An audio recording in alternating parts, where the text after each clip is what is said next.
Okay, now I'm going to assemble the accelerator pump. So we have the two balls. The larger ball is for the outlet, and it goes in this hole. And then the smaller ball is for the inlet, and it goes right underneath the plunger. So I'm going to put the inlet check valve in first to its hole. And then the inlet check valve is retained by this little spring clip, this little curled piece of flat metal, and it's really easy to lose. So to install it, I grab it by the center flat piece, and I give it a little twist counterclockwise to put it in its hole.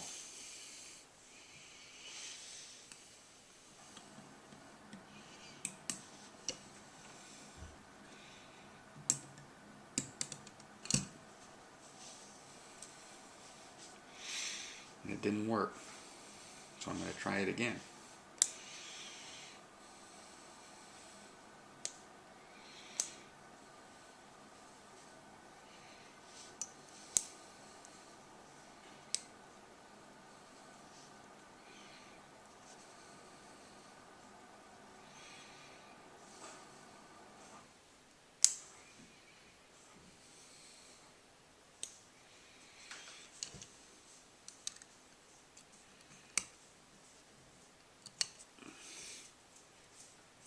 Alright, then I'm going to make sure it's seated by tapping on it gently with a screwdriver.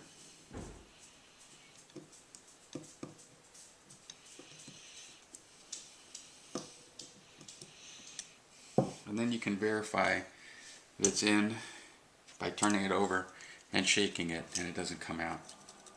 And you can hear it rattle, so it's loose enough that it's going to function. Now for the outlet side, the ball goes in first, followed by a spring. And I didn't get this in the kit, so I'm reusing the old one. And then the aluminum plunger goes on top of that, and that completes that. But right now, this is a little easy to lose this, so I'm just going to temporarily stick it with a little piece of masking tape, just so I don't lose this until I assemble the top cover onto it.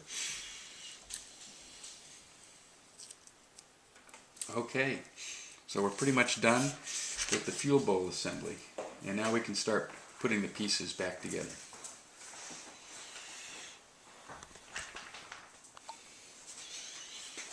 Okay, so the next step will be to assemble the fuel bowl with the top cover or air horn. So the first thing I'm going to do is I'm going to install the accelerator pump. It's a little piston that has a leather seal that goes around it, and make sure that the leather seal's okay, everything looks good.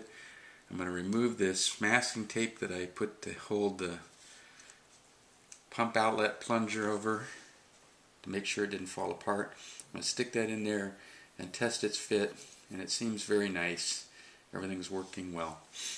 Alright, so I put the accelerator plunger in, the pump plunger. We've got a top cover gasket that goes between these two assemblies. And the next thing we do is we gently lift the air horn and top cover and set it down on top so all the holes line up perfectly. Here we go, and I'm going to temporarily install a couple screws just so that everything is held together properly.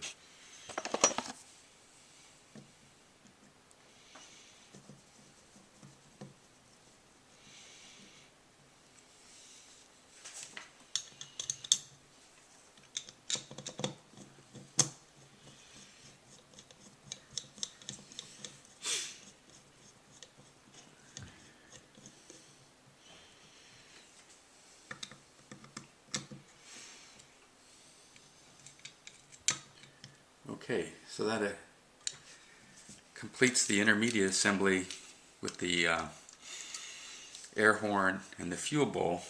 And there's a rubber boot that's going to go on top of this. I'm going to wait to put this on till the end, till everything's adjusted, and I put the bottom casting. So now we're going to assemble the bottom casting. Not as many pieces here. So one of the pieces is the needle valve for the idle fuel mixture. So it goes in here. You can see some of the main ports for the idle circuit. I don't know if you can see this, but there's a big hole here. Here's where the idle fuel comes out. Right above that, this so-called transition slot that feeds fuel to situations where the throttle is only partially opened. It adds a little fuel, enriches it during this transition period between idle and when you start increasing the RPM. And then just above that, you can see the hole coming in from the vacuum advance port here, and it enters just above the top of the throttle plate. So if you look at it from the other side, when it's closed, the vacuum signal for the vacuum advance is a couple of millimeters above the closed throttle plate. So we're going to go ahead and assemble these parts, and then we'll bolt this all together and do some adjustments, and then we'll be done. Okay, so here's the throttle body, or the base of the carburetor. I'm going to install this temperature sensor that I took out before I dipped it.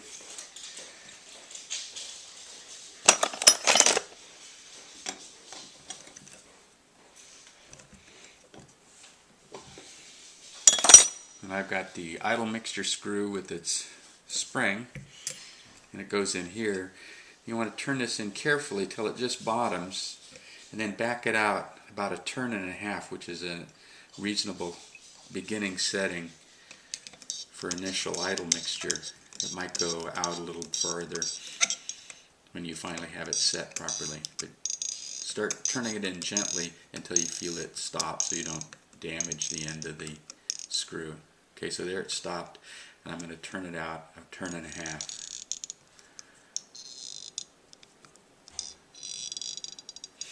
For its initial setting.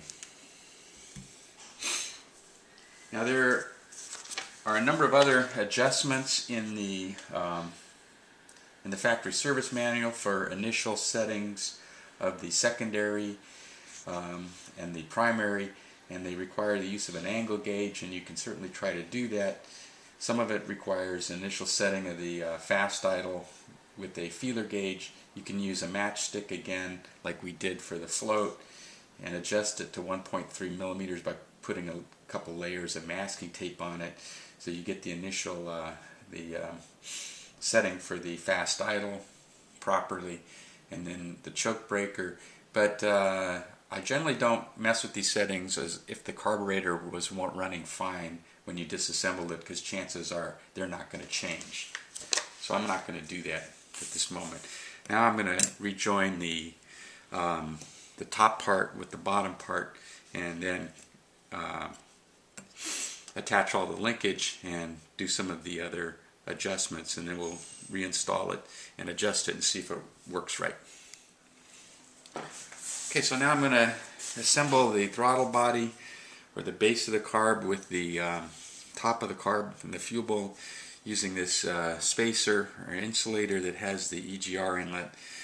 This particular kit came with 2 gaskets for this. I'd never seen this before, and they work and they fit, so I'm gonna give them a try. I'm gonna use them, but notice they only fit one way. So if you turn it over, these holes here don't line up, so you have to make sure that you put it in the right way so that everything lines up properly.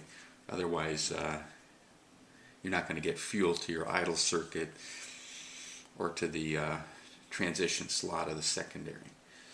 So I'm going to line these up and check their fit, and everything looks pretty good. So I'm going to go ahead and use them, and I'm going to use the 2 hex head screws and then the little center screw that has a hole in it to attach these. And again, we have 2 pieces that go underneath there.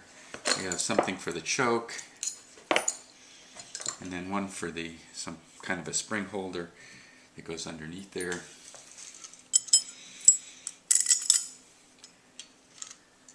So this one goes like this.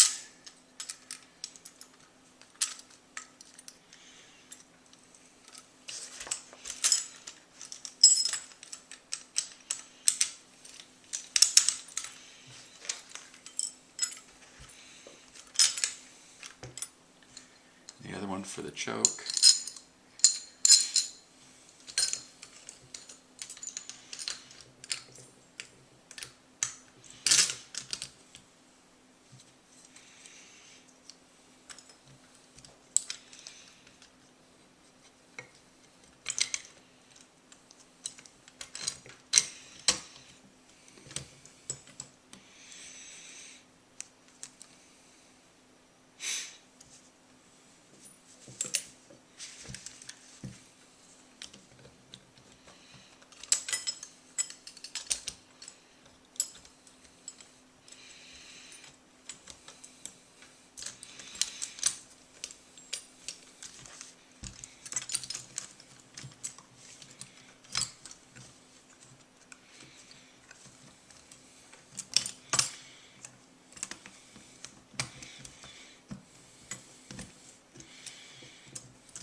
I'm going to just tighten this loosely and check that everything fits right before I tighten it down too much. It's always a good idea. And here's the center bolt that goes in here. Has a lock washer on it.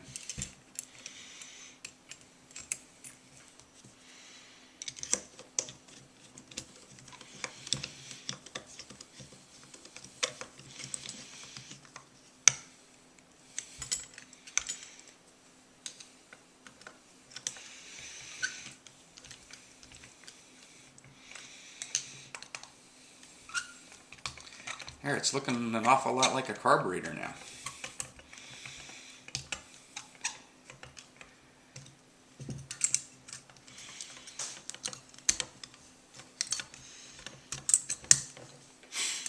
Now I get that goofed up, I'll have to remove it and replace it.